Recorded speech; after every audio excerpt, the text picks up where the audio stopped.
So Kathleen, how are you, my friend? I am amazing. How are you? Thank you so much for having me on. Yeah, I'm really excited to have you on today. And I have to thank Jennifer.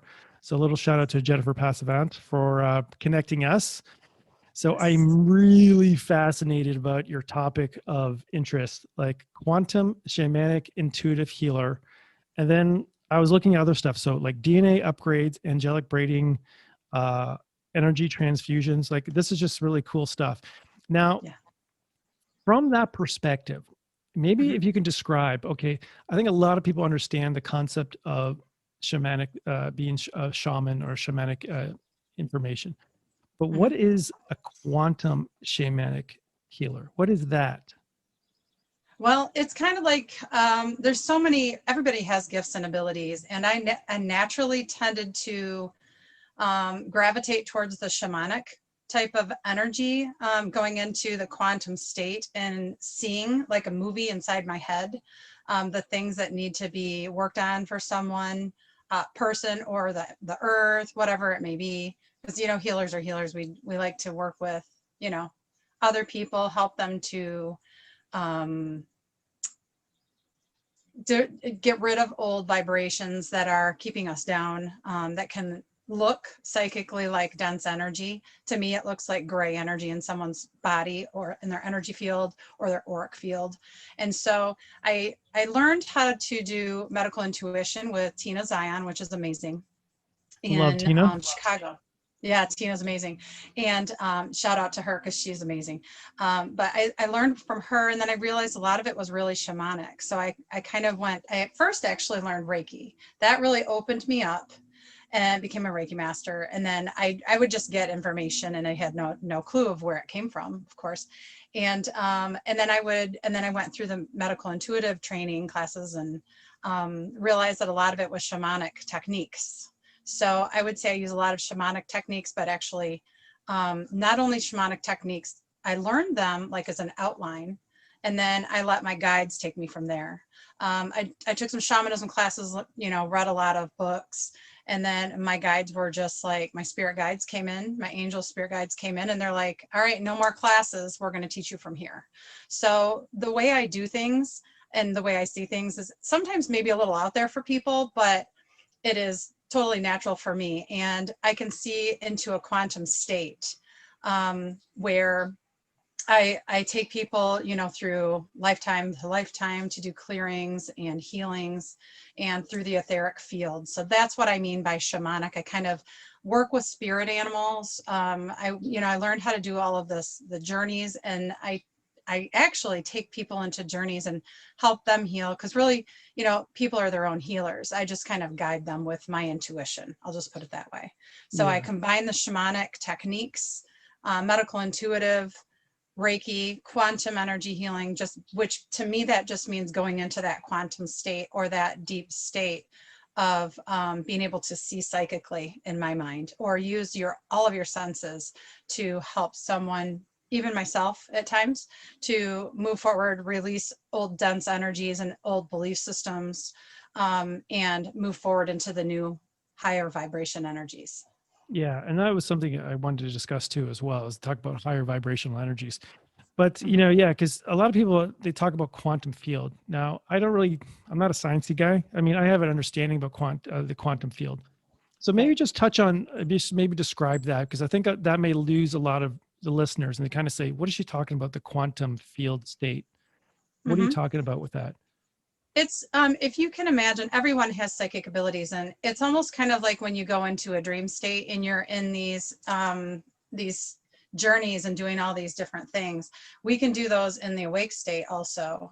It's almost like either in the asleep state or different levels of consciousness. So I alter my consciousness to go into a deep state of seeing another through the etheric layers, if that makes sense, seeing through dimensions. And so when we see into the different dimensions, we go into that quantum state to, and it's not only seeing, it could be using your other senses, like I said, like your sense of smell or taste or hearing. My guides will tell me, like, sometimes I don't see things psychically. Normally I see them in my mind's eye, not as opposed to with some people see things with their physical eyes. It's actually kind of exciting because everybody sees or senses things differently, and it's exciting to see that. But me personally, I see like movies in my head that is in the quantum state. That's just basically an altered state of awareness.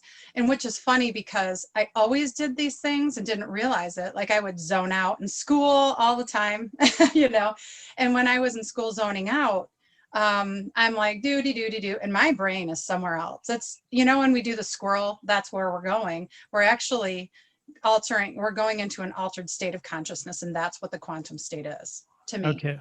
All right. Yeah. So I'm just glad you clarified that, because a lot of people might just kind of go, okay, I kind of understand quantum and I kind of understand shamanism, but it's basically, I look at it, it's a way of explaining what a shaman does in a more kind of contemporary kind of scientific approach to it. Instead of saying I'm off in the woo-woo land, you know, I can say it's a different dimensional. And, you know, quantum, that's the great thing about quantum physics, from my understanding, is that it's actually helping to explain the woo-woo, you know, and trying to bring it down to kind of the earthly thing. So I appreciate that too. So you've always had this kind of a gift. Like, do you remember when the first time?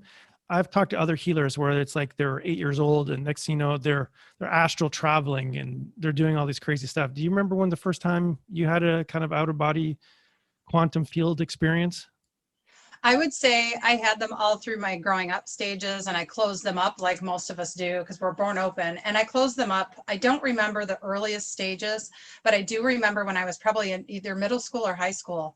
And this actually was, I was in a history class, and I was sitting there and they were teaching us about this specific family in history. And I remember having almost like a panic attack and going, oh, you know, watching the videos of the things that happened to him, which wasn't good. But and I remember them talking about this girl and saying, oh, specific things about her. And I was like, no, that didn't happen. And thinking that she had lived and all these things. And I was like, that didn't happen because, you know, she was dead. And I'm like, wait a minute, how did I know that? It's like certain things that just come to you and you're like, how did I know that? I am nuts. You know, then you think you're just nutso. and and then I kind of got her name. Like after that, it's like something triggered, you know, in my brain, and I didn't know what it was. I knew I felt emotions, horrible emotions from what had happened to me in that lifetime. And actually, then the next portion of that came in another time frame where I had more visions. I actually did a past life regression tape with my now husband when I was a teenager. And I had actually watched my mother heal herself from advanced ovarian cancer. Oh, wow. In her early, when I was young, I watched her do that. And so my family was kind of open to those types of things. And like I said, she had healed herself. And so I was doing a past life regression tape and I saw another vision, and that was actually the same lifetime I now know. And I saw myself, and it looked almost like a Rolls Royce from the 1920s or so. And I remember I looked down and could see my dress. I can still see it clearly in my mind. I saw my dress. I saw what I looked like. I knew I had money, knew I had a pertinent, like a, you know, important family at that lifetime. And I could see, I didn't know who I was at that time, but got another picture. Then flash forward to the beginning of the lockdown and everything like that. My husband turned on a Mysteries at the Museum, and they showed this, it was Russia. And they showed just a Russian room with all the gold. And they actually brought the rest of it back to me now that I'm able to functionally work on that. And they showed me who I was, and I knew exactly who I was. I found exact pictures of the car, of the dress that she had on, everything. Wow. Just Googling it. So some of these things that come to us, my thing is really with past lives. I'm able to see people's past lives. That's one of the biggest things that I'm able to do. It's like I have a direct connection into the Akashic records. And I didn't know how I did it until just recently. I did a journey to the Akashic records and saw that I actually have a guide that brings me the information for clients and for myself when it's time for them and when they're ready to open up to work on a healing from that lifetime. Yeah, it sounds like very Edgar Casey stuff. I love that. You know, it's Yes. just, yeah, it's so amazing. Yeah. Yeah. So So your guides were basically training you to kind of do this work. So you didn't really do any like classical, like Akashic records reading type class or anything like that. It was basically you got to a certain level from other lifetimes. So it was something that was just kind of maybe awakened in you. So your guides were helping you through this. Did it start Yes. happening during your Reiki training? Because I always love the story about Reiki because I'm a Reiki guy myself, and it's Hmm. kind of like the gateway drug for every type of spiritual thing. And Exactly what I always say. yeah, it's the gateway drug. So for those who are Yep. listening, you got to get your level one. Like you got to Yeah. do it. It's just one of those things that just opens you up. And I just think it's so fascinating. You know, when I hear people, it's like, oh, yeah, I did my Reiki. And then all of a sudden, bang, because that's actually what happened to me. Like, I mean, I didn't know I was psychic, but once I started doing Reiki and started practicing on people, then all Hmm. this information started coming up. And it's like, okay, what's happening? You know? Yep. So let's, yeah. So Yes. Yes. Oops, sorry. Yep, exactly. That's exactly what happened. I started opening up, and as I started opening up, things would just flood in, and all these gifts and abilities. And um, one of my, some of the people I was working on, I'd just get major knowledge of something going on in their body, and I'm like, I'm just learning the basics of Reiki. I don't even feel energy yet, because you start to learn how to feel the energy and work with it. And I was already getting like this advanced intuitive, medical intuitive type of information, or shamanic, whatever you want to call it. To me, they're really similar. And so I would get these little ding, ding, ding as you open up and you attune yourself to more higher vibration. Not only that, I do have to really credit a lot of my mentors that, thank God, that I found at the time, because Bonnie Bird is one of my mentors, and she did the most amazing past life regressions and meditations. And I went to her stuff, and she has them out online too. You can go to her. She's Quantum Ignite Healing Bonnie Bird on YouTube and Facebook. But you can go and listen to her stuff. But that's one of the reasons that I opened up so fast, is because I did a lot of her meditations that would take you back into, just like that, when I was whatever, 15 or whatever. It's the same type of thing. You'd go into your past lives, do these open up that vault. Really, you're opening up your Akashic vault and saying, ooh, what needs to be fixed in here, what needs to be helped. And so you have to go in and do your work. And I did a ton of that work at that time. I did a lot of healing. As a matter of fact, I was being diagnosed with fibromyalgia at the time, before I started learning Reiki. And my sister-in-law, her name is Danny, she did a before I even took the Reiki class, she did a Reiki. She did quite a few Reiki sessions on me, and the last one was a remote session. And I had a lot of pain, especially in the right side of my body, my face. I worked in the hospital for a lot of years, a lot of stress. Probably didn't eat the greatest, and did a lot of working out. I was running like half marathons at the time, a lot of running, at least 10 miles a couple times a week I'd run. And so my body was just starting to just break down, and energetically I didn't know anything about how to do anything with my energy and how to clear it. And so she Reiki'd, she remoted in on me. She was just practicing. And I would always have, especially in my right side of my jaw and my forehead, where I had actually gotten hit by a softball, like severe injury in like 2010. And when she remoted in on me, I always had this horrible pain in my forehead where I'd gotten hit by that ball, and in my jaw, and like this nerve damage. And when she remoted in on me, it just went and just lifted right out of my body. And I was like, holy crap, this stuff is real. Like, oh, I didn't know what to, think about it, didn't understand it. And so she had talked me into doing the Reiki classes. And then when I went in and did the Reiki classes, I started to tap into my own intuition just naturally, really, really quickly. And kind of just overnight did my awakening. And I would see, all of a sudden I'd be walking at work and my foot would start killing me. And I'd be like, what the heck is happening? And then they'd just go boom, and they'd give me the video in my head, and I'd be like, whoa. So I'd work on that, learned how to work on that with the Reiki, doing Reiki shares. So doing my own, spiritual work, my own deep stuff that I never knew existed.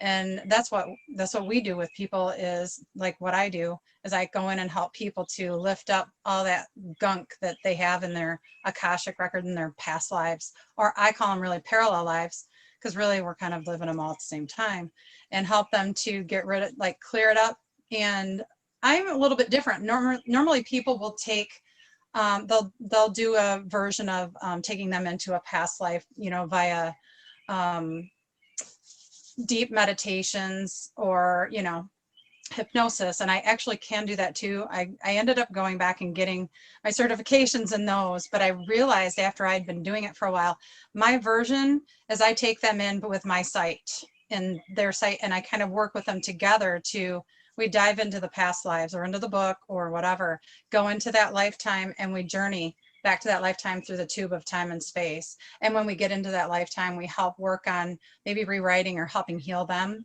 in those lifetimes so that they can clear that lifetime and clear the traumas or emotional, either physical, emotional, or any of that baggage, and then help them move forward in that lifetime. So we're helping them to heal in other lifetimes as well as this one, and then they feel cleared after that. That's fantastic. Now, for anybody who understands animal totems and things like that, and obviously you do, cardinals were, she had her window open in the background. So you may hear cardinals, which I probably won't be able to edit out, but you hear the cardinals in the background. And I was trying to keep my composure because as you were talking, they were getting louder and louder. And I thought to myself, how am I going to do it? And then all of a sudden I just like, that's spirit. That is so spirit behind them. Like, hey, pay attention to us. Pay attention to us. I'm so happy you're doing this. I'm so happy you're doing this. And I appreciate you guys. I appreciate the cardinals showing up. I appreciate spirit showing up. But hey, I got a podcast to do. Come on.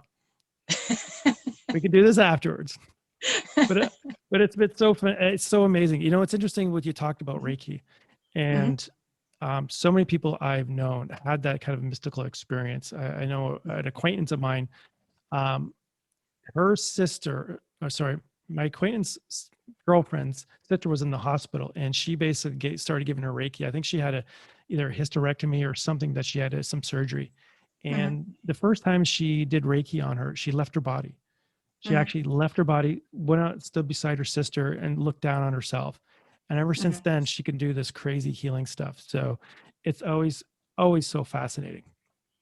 But that being said, there is this thing called DNA upgrades. And I hear this a lot from other people who have podcasts and other friends, and they're talking about DNA upgrades.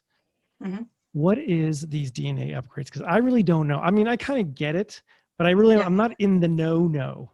Like, I'm not into that realm. So maybe if you can describe to what, because people are talking, okay, what is these DNA, upgrades? I hear upgrades. What is it? DNA upgrades, we are all made of we're talking about our energetic DNA. So some of the masters worked on upgrading their DNA, and that's why they were able to do some of the amazing feats that they did. And what we're doing right now is we're upgrading in the new vibrational levels, 5D and up. And when we move into these newer realms, we have to actually work on our energetic DNA. And actually that just means turning it on. We're born with all of the abilities to turn them on, but we aren't born with them open, if that makes sense. And what I do is I work with the angels, especially angels, and their energy. Usually when I work on that and doing the upgrades, it's just like I can imagine them above the person. And they do it with me too, because of course, whenever we do healings and work like this, we get the upgrades with them. But we're constantly trying to upgrade and lift ourselves up into a higher dimension, into a higher vibration. And so doing the DNA upgrades, what it looks like in my mind's eye is I'm bringing down this divine light from the angels, and I'm braiding it through their energy field or circling it, spiraling it, whatever. And it looks like divine light. It is actually angelic energy that comes in different colors. And angels don't really always look like the skin and wings. They look like flames to me. They look like flames of energy when they do this, and they turn into this flame of energy and come through the physical or energetic body, and they swirl through and actually activate pieces of your dormant energy that you haven't been using yet in this lifetime. And it's not saying that you didn't have that in other lifetimes, because I feel like we actually did in Lemuria, Atlantis, Egypt, different places that a lot of us have lived, and we know about our past lives and who we've been. And we actually are reactivating and tuning those back up like tuners, because we have a lot of tuners in our energy fields. Like psychically, we are like a radio. And so we have to learn how to tune those up. But I'm teaching people how to basically tune into source and then open that up first, clear their energy first, and then open it up, tune into source energy with that pillar of light through the central channel. And then after we do a big clearing, whatever if they're ready for it, then we will bring in that energy to help them to basically tune up and turn on their dormant energies that have been lying around that haven't been used in like this lifetime. So Okay, that was so a long explanation. okay, so is this, yeah, so is this actually happening automatically, or do you actually have to kind of go looking for it? Because I've heard like two schools of thought, because everybody keeps talking about how the energy vibration of the earth is changing and Mhm. it's moving faster and things are happening. So is it happening Mhm. on a global scale and it's kind of happening automatically, or do people actually have to kind of go to a practitioner to get upgraded to do it?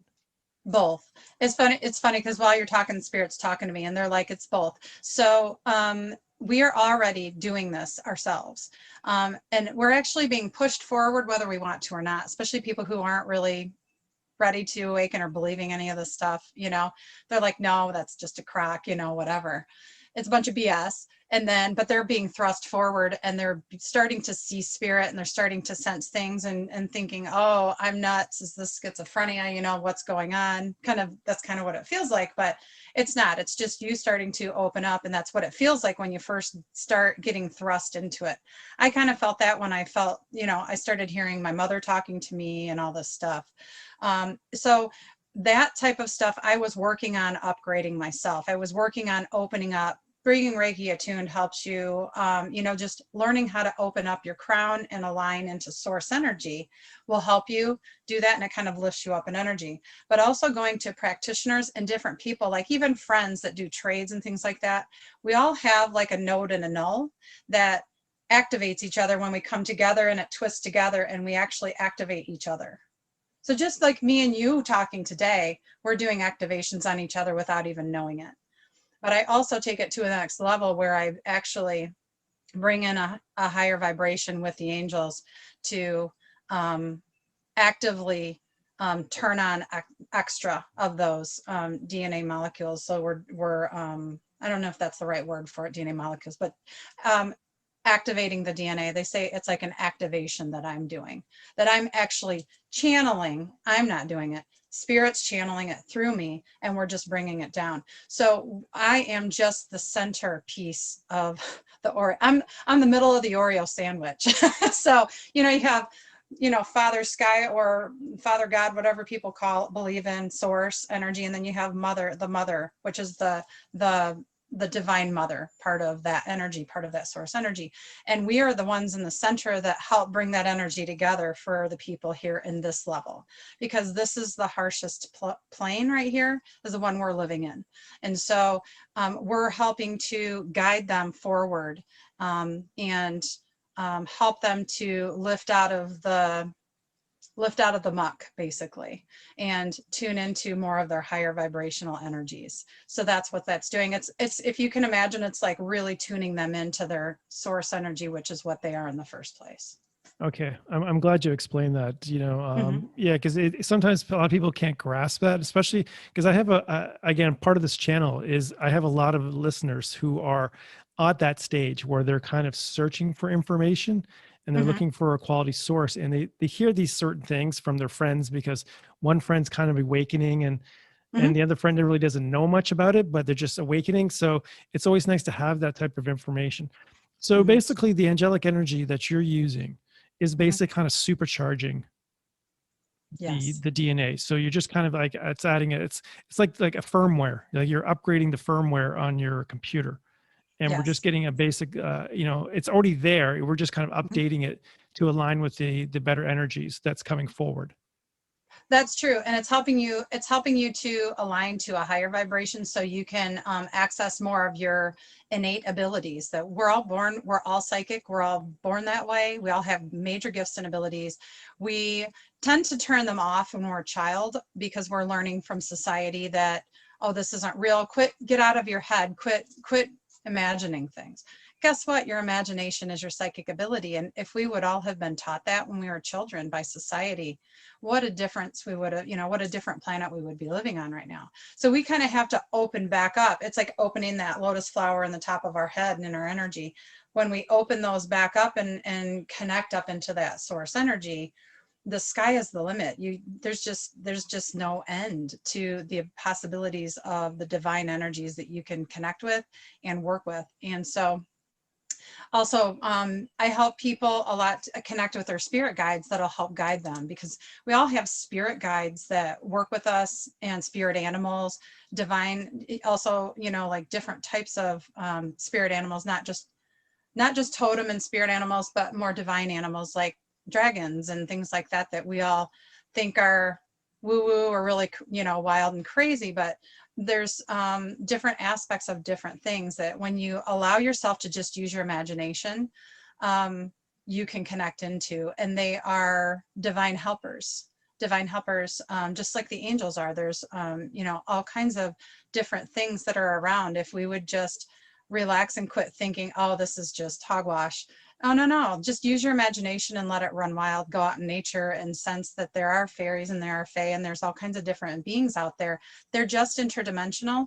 And if you learn how to see in a different way and just open up, you will be more open to connecting with all of those things and connecting to true energy, because everything is energy. And so they're there for a reason, to help raise the vibration of the planet, mostly. Of course, there are negative things too, but we like to work with good stuff. Yeah, yeah, that's the way I look at it too. It's all about increasing the vibration for love. It just comes down to Yes. it. The rest of that shit is just noise, and can't be Exactly. bothered with it. Yeah, you got to move away from the noise and tune into your higher self and into love, and that's what it's really all about. So, what's the difference between like a power animal and like a mystical animal? So I know you talked about kind of the two different ones there. What's the difference between the two? In basic shamanism, generally you'll go down into the earth to pick up your power animal. Lately, I've just been having them come to people. Like, I'll just see the power animal with them, their spirit animal. And by the way, we can have a ton of spirit animals, and they are protectors for us. They help us when we're down. Like, I have a big, huge bear. That was my big grizzly bear that came in, and he came in because I fight a lot of dark stuff. So and I really stand in my light, and I need to stand in my power. And he was one of the first ones that came in. And when I'm kind of sad, I could imagine him like cuddling up with me like a rug. And I'm like, oh, it's just like a teddy bear would be comforting. So they Like can be Baloo. Comforting. Huh? Yes. Like Baloo from the Jungle Book. Yes, exactly. Yep, my childhood there. And so we have all different spirit animals that come in and are helping us move forward. Like I have different birds that'll go and like, look at different things for me and give me information that I may need, giving me little tidbits like a psychic vision. And then when we start to work with there's all different levels of dragons, but usually most of them are higher let me close my door really quick. My dog's barking, sorry. There are higher vibrational. When we go up to the upper realms, there are three different worlds in basic shamanism. There's the lower world, which is below the earth, which is kind of like Alice in Wonderland, and it's mythological, and it's just magical. It's a magical place. Now there are negative beings. There's always negative beings you have to kind of keep an eye out for. Then there's Middle Earth, where we're at. And then there's the upper world, which is what I consider heaven. To me, how I grew up, what I would have called heaven. And that is usually where I found the higher vibrational. They're like crystalline energies. The dragons that come in are crystalline. They look like crystal and high vibration, super high vibration, almost like if you were to see what an angelic energy may look like. A lot of times they'll look like crystal. And that's kind of one of the things I teach people to do, is change their energy into a crystalline energy, like a liquid crystal, so that the energy flows through them easier and flows. And you can actually raise your vibration that way. So that's why those spirit, I would call them divine animals. They're kind of like a spirit animal also, but they usually, for me personally, come from the higher angelic realms. Okay. Yeah, I Yeah. mean, it's so fascinating. I love listening to this stuff, and I know my listeners do too as well, because like they can't get enough of this. Now, another Yeah. thing you talked about working with lower energies Hmm. and attachments. Let's talk about Yes. that for a second, because I know a lot of people are not aware of it, and they sometimes don't Yes. realize how it can affect them in their daily lives. That they could have these attachments and have no clue what's going on. But once Hmm. you have an awareness of this, things could get really amazing for you, because then you realize, okay, it's not just mine. Why am I feeling like crap? What's happening with me? So Hmm. let's talk about lower attachment energies and removals, Hmm. or energetic So cords too as well. energetic cords, yeah. So I'll start with attachments, and that's a big thing that I do too. Is first thing I do is I do an energy scan, like you're scanning inside their body, like an X-ray, and I look for attached spiritual attachments. So those can be anything from the demonic, very negative things that look like straight up like a demon, that are in their energy field. They can be usually in their energy field or around them or controlling them in some way. There are negative attachments also that are not the demonic. They're like a step down from that, not as nasty, but they're still pretty bad. And those can look like anything from a negative animal to like a blob that something crawling or moving across somebody's wall. They can also be in people's bodies. A lot of snakes, a lot of things like that. Now, snakes are not always negative. None of the animals are always negative.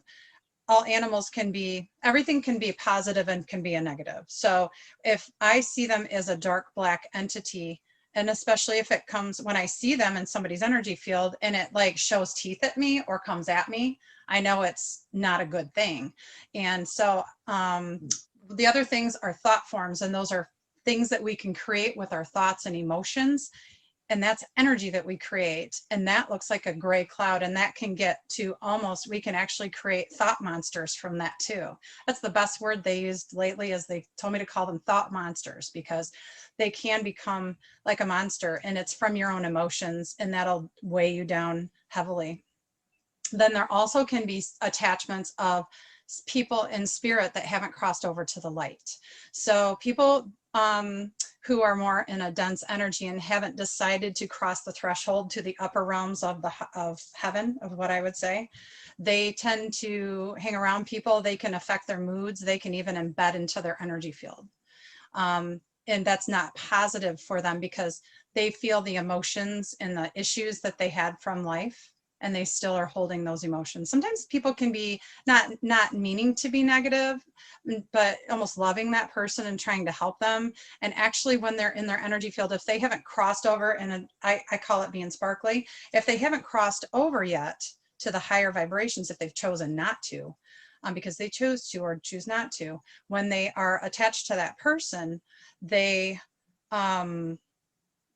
actually affect their physical body. I actually had someone that was having Parkinson's type symptoms, and it was a man that she took care of years and years before, that had crossed, or that had died, but hadn't crossed over, and he loved her and he hung out with her so much that he embedded himself into her energy, and she felt Parkinson's symptoms. Wow. So I had to pull them apart, and I had to talk. So spirit is a little different. Spirits, you have to talk them out and coax them into the light. Negative attachments, you can actually, there's many people do it different ways. A lot of people, and you are taught in Reiki to call on the angels to just come and get them. I do it a little differently. I actually wrap them in like a blanket of white divine light, or like a lasso, and I basically net them, or like, I don't let them move. I wrap it around them, and then I freeze them in it. And then I work with Yeshua, and I work with Archangel Michael to help to put them through and actually transmute the energy instead of just shooing it away. So shooing it away hasn't helped us through the time, because those things just went right back to the next person. And Yeah. I found this, I had learned about it in my classes that I had taken, and I never saw spiritual attachments until I went and did a retreat, and I was doing Reiki on people, and I had a woman that laid in front of me, and this was the first time I'd seen it in my mind's eye. And I was doing Reiki, and I went over, you do like a scan over their body, and I went over her belly, and this thing, and it looked like, to me in my mind, it looked kind of like the ghost in Ghostbusters, the little one that was like, and it came Slimer? right at me. Yeah, it came right at me, and I went, oh hell no. No, you are not getting me. And it's like I just did it, and I wrapped it in this blanket of light or whatever I did at the time, and I went, whoa, what just happened? And then it's like Yeshua came in, and I'm like, okay, thank you, because he's trained me on how to do a lot of my healing. He came in years ago, and it's like, I'd like to help teach you. And I'm like, okay. So I wrap them up, and then this lady had numerous attachments. It kept happening. Then another one came at me, and I'm like, oh no. So we have so much power and ability to stand up against dark things. There are definitely dark things out there in the world. The very dark ones look, to me, the demonic things. Now, I don't believe there's a hell, and I've gone to all these different levels. The closest to hell for me is kind of what we're doing right now. We're experiencing that. We're experiencing a lower vibration here sometimes, especially, in past lives. But these dark entities are transmutable also. We can also do the same things, wrap them in light, blow, we can send light to them, we can send love to them, blow them up with energy. Those things are actually kind of coming out of the woodwork now, because Mother Earth has been opening up and releasing a lot of that energy, that dense energy that's held the earth down for so long, especially going through the dark ages and all these thousands of years that we've had such oppression. And so now Mother Earth has been releasing pockets of those energies. And so they need to be cleansed up and healed up and transmuted. And so that's what a lot of us light workers are doing. We're coming on, we've opened up and turned on and tuned in, and we sense these things. So going and clearing houses and clearing properties and clearing sometimes cities together, where actually people have no clue what we're doing. We're transmuting all negative energies and entities and things like that, and sending it up into the light to raise the vibration on Earth. Yeah, I hear that a lot from a lot of practitioners. They're getting sent to like these road trips, and it's like Yes. and then people go, "Where are you going to this particular city? Like, why are you going to like Denver? Like, why are you going to like, Detroit or something like that? Or like, Yes. if you're in Canada, you're going to, where are you going to like Saskatchewan or something like that? Or, why Hmm. you're doing this?" And a lot of times it's because they are sent by spirit to clear these energies. And usually what happens is that other people like yourself that you don't know are there too as well, doing the same damn thing. And I hear these Yes. stories over and over again. It's like, I don't know why I had to go here, but I went here anyways, and they told me that I needed to clear these energies. And it's really surprisingly to see how things are changing.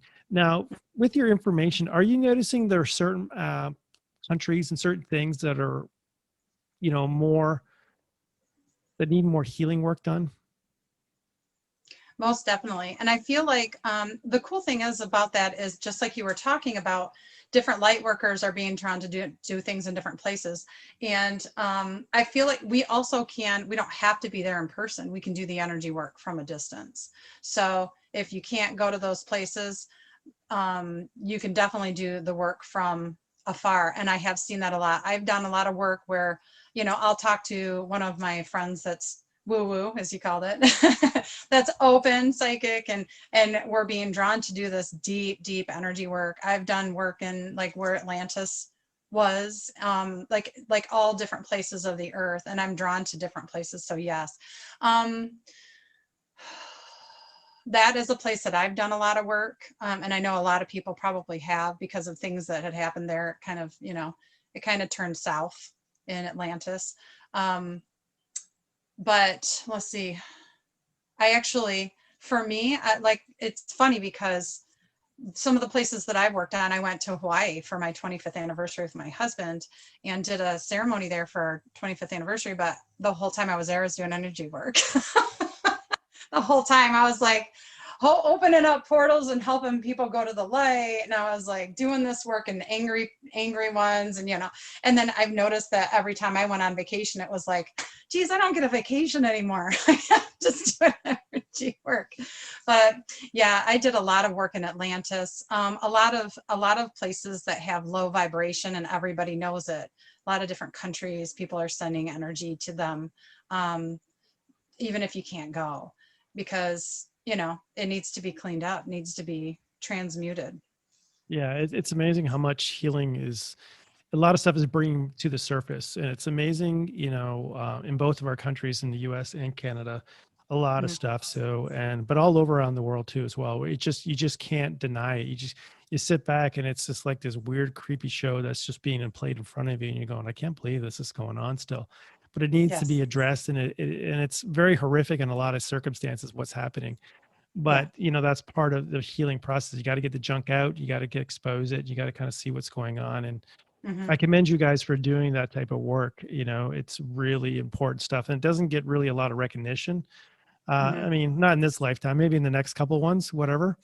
Yeah. Um, you guys can Well, sit you can sit in your mansions and just relax and just chill and drink pina coladas.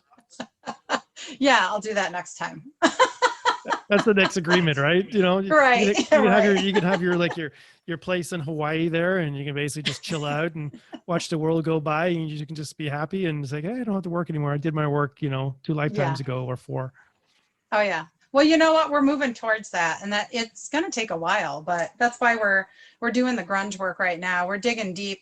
People like me, we go in and like, oh, this needs to be cleared. Okay, let's do it. And then you get jacked up a little bit once in a while when you go do these types of like missions. It's like my friend Nancy had told me years ago. She said a couple years ago, she goes, "You're going to demonic hunting school, like demon fighting school in your sleep."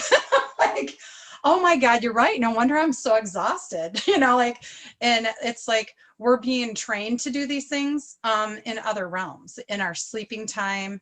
And then, those are what they call those mystery schools back in Egypt. And, probably before that, we're being trained in schools in between our lifetimes and in our sleep state. So there are things that I didn't know how to do. I would have had no clue that all of a sudden I not only channel it, but I've been, like she said, going to demon hunting school at night, going to class by someone. And then it's interesting. Then they would show me something worse and worse and worse. And I just would, and by the way, when we go and do these things, when I go and do these things of clearing negative entities in big towns and things like that, I'm walking in with uh, basically a stadium full of angels. I say, okay, guys, come on, I need your help. And they surround us. So we don't walk alone. It's literally like, not usually a stadium full, but if it's something really nasty, sure. I call in whoever's needed, and all the angels, if you just ask them, they are right there with you. They got your back. They're your team. And then, spirit guides and spirit animals. And it's like, we're all coming in. It's like, if people could see when we're doing this work, what we look like, we got all of these beings of light surrounding us, and we call them in for everything because they help us. And I mean, we can do a lot of the work ourselves, but boy, it's really nice to have that team around you to help you. And that makes me feel comfortable going, okay, I got the team, and I know that they're here. I know they've got my back, and they're not going to let anything bad happen to me. And that's been the case, doing that deep, dark work. A couple times I did get pretty screwed up. Like and you learn when you do these things that you have to, oh, okay, go back in and clear my own energy after I do that stuff and check my chakras and make sure everything's looking in alignment and not all jacked up. And because I got pretty jacked up for a while, and you feel when you get knocked offline, when you're not connected to source straight, and you have to put yourself back in alignment, with meditation, with imagining things, with using your imagination, which runs our consciousness. And Yeah. so, yeah.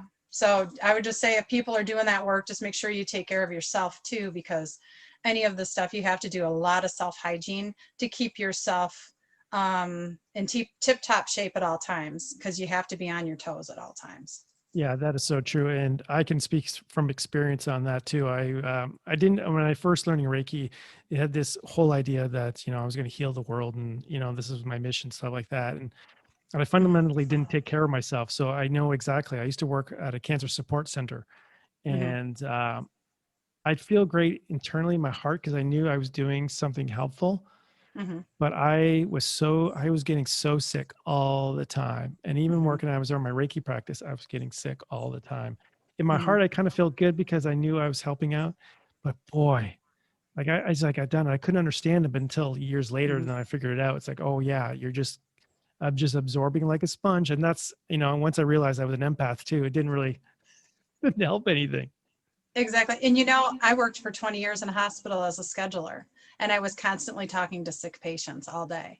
And so out of 16 years out of that, and that's why I ended up sick myself. Between being stressed out, not knowing how to release that pent up energy and those emotions, you hold them in, and that energy just stagnates and gets more muffled, and then it just creates an energy that blocks your energy. It ends up blocking you. And so we pour our hearts out, but we also pull in their energy, because a lot of times people think, oh, if I could just take that pain away for you. But guess what you're doing? You are taking that pain into your body and not releasing it. And I see a lot of shaman do that pull energy into their body. And that's one thing, if anybody needs a little tip, I would say make sure you don't pull energy into your own body, because we do it naturally just by that thought or emotion and wanting to take it, take it for them. Yeah, I did it too for years. And then, it's funny, when I went through my classes and stuff, she was telling us to look in your own energy, and I was like, holy crap, what's going on here? Wow, I didn't know this existed. So once people just kind of open up their minds a little bit and realize your energy system is made to run in joy. You're not made to be in negative emotions all the time. It's made to basically constantly pull in and never turn off that connection to source, which is the most beautiful light and love energy that you can imagine. And when you open up that funnel in, it's kind of like turning your faucet on and opening it up. When you bring that in, with your consciousness, and you breathe it in with your breath, just like imagining breathing in divine energy from above. And when you turn that on and unblock all of your blocks, you feel like $1,000,000. And Yeah. so we can walk around like this all the time. People just don't know it. They don't have to feel all that stress and anxiety. I learned this. I learned how to do some of these techniques, releasing emotions, releasing trapped emotions, releasing things from different lifetimes. And as I did that, I started to get less and less sick. And then as I went, it took about 2 months. After about 2 months of learning how to not only change what I was eating, but being guided by spirit and source and my guides. And my father would come in a lot and go, don't do that workout. You need to rest. And I'm like, but I was overachiever. I was always going out and running, even if I was exhausted. Starting to listen to that intuition of like, no, my body's tired. I really shouldn't be doing that. But I'm like, oh no, I want to keep weight off. I'm going to go run, and then we push ourselves and push ourselves and push ourselves. And then we crash. And that's where I had gotten to the, do I have fibromyalgia or, rheumatoid arthritis thing? And he's like, sure, I can diagnose you right now. And I went, no, I'm going to work on this myself. And that's really what my goal is in my life, is to help others to tune that in. Everyone is a medical intuitive. And if we would start to learn how to do the meditations, clear our energy, and learn how to kind of get the visions or tune into our own guides that help us, and source that help us to see things that are going on in our bodies before they even turn into a physical issue, because everything at the root is emotional. It can be kind of physical from being exposed to things, but most of the time, most of it's from emotions, and those trapped emotions and those stuck emotions in our body fester and fester and then create illness. So if people were to learn to open up and just see inside what their energy field looks like, just like I did, holy crap, all these years of not really taking care of myself the right way, is making me really ill, and it's going to make me die a lot sooner. So I thought, well, I want to be able to live a little bit longer. So I'm going to start tuning in. And once I started tuning in, I would hear one thing that my guides would talk to me about is I would drink a diet pop in the afternoon, like once a day, because I was always exhausted at that time. And because I was, it was turning into an autoimmune thing. And at that point, I would pack this diet pop in my bag for the hospital for lunch.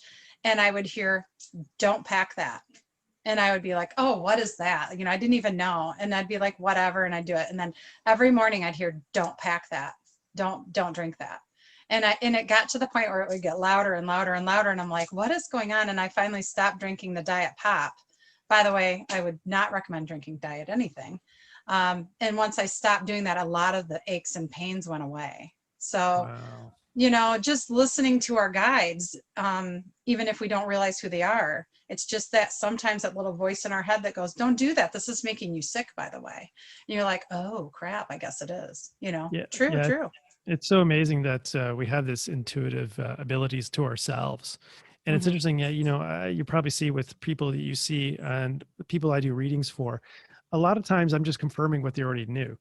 It's like, Yes. yeah, I kind of knew that. Oh, I guess I kind of knew that, but they're not paying attention. So they have to come to see somebody like ours to kind of tell them, okay, this is what's going on. It's like, yeah, I know. I wasn't really paying attention to it. So, Yeah. but that being said, Kathleen, we're almost out of time. Oh, that went quickly. Yeah, it always does. It always does. I mean, it's not a super long format, but Mhm. it's just long enough that people can say, "Oh my God, like, is it over already?" Yeah, it happens very, very fast.